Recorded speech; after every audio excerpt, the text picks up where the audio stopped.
பிரார்த்தனைனா என்ன அப்படின்னா, நாம வந்து இப்ப என்ன பண்றோம்னா, வழி வழி இறைவனை வந்து வழிபடுறோம். எதுக்காக இறைவனை வழிபடுறோம்?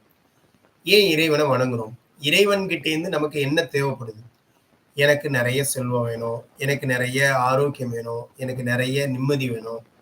சரிங்களா? எனக்கு நெறைய என்ன பண்ண வேண்டியிருக்கு, அ இந்த வாழ்க்கையில நெறைய சௌரியங்கள். நான் விரும்பின வேலை வேணும். நான் விரும்பின பொண்ணு வேணும். இல்ல நான் விரும்பின ஒரு குழந்தை பிறக்கணும்.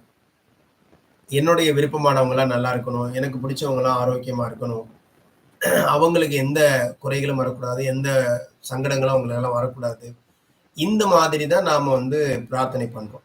நம்மளுடைய உதவிகளும் அல்லது நாம பண்ற தான தர்மம் இதெல்லாமும் எதுக்காக பண்றோம் அப்படின்னா, ஆ யாரோ ஒருத்தர் சொல்லியிருப்பாரு, "தானம் தர்மம் பண்ணா சொர்க்கத்துக்கு போகலாங்க. நல்லா இருக்கலாம்." அப்படின்னு சொல்லியிருப்பாரு. அதுக்காக தான தர்மம் பண்ணுவோம். அப்ப இது மாரி எல்லாமே என்ன அப்படின்னா, இந்த கோயிலுக்கு போனா நல்லது அப்படின்னு சொல்லுவாங்க. ஏன் அந்த கோயிலுக்கு போனான்னா, அந்த கோயிலுக்கு போன நெறைய பேர் நல்லா இருக்காங்க. அதனால அந்த கோயிலுக்கு போனா நல்லது. அப்ப அதனால அந்த கோயிலுக்கு போவாங்க. இந்த கடவுள வணங்குனா இந்த மந்திரத்த சொன்னீங்கன்னா, உங்களுக்கு வந்து நெறைய செல்வம் வருமா?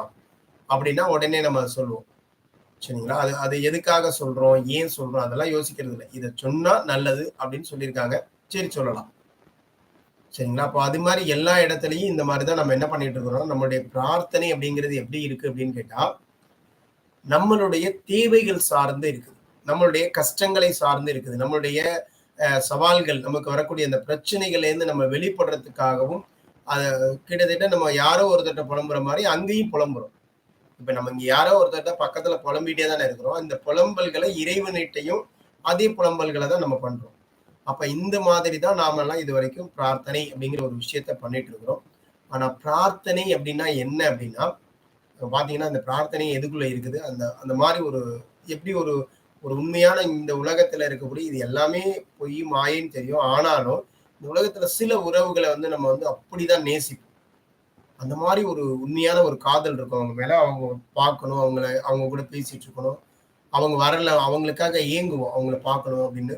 ஒரு நாளைக்கு ஒரு டைம் பார்க்கலனாலோ, அல்லது ஒரு டைம் பேசலனா கூட நம்ம மனசு அவ்ளோ சங்கடப்படும், கஷ்டப்படும். இந்த மாதிரி என்னைக்காவது உங்களுக்கு இறைவனிடம் தோணியிருக்கா? இந்த இறைவன் உங்களுக்கு யாராவது ஒரு இறைவன புடிச்சிருக்கு. இந்த இறைவனுடைய முகத்த பார்க்காம என்னால இருக்க முடியாது.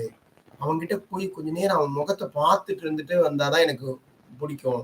அவன்கிட்ட நான் நல்ல விதமா போய் பேசிட்டு வந்தா தான் எனக்கு புடிக்கும். அப்படி பேசாம என்னால இருக்க முடியாது அப்படின்னு இதுவரைக்கும் நமக்கு தோணியிருக்கா? ஆனா நாம அது மாரி பண்றோமான்னா இல்ல. ஏதாவது ஒரு அப்ளிகேஷனோட தான் அங்க போவோம்.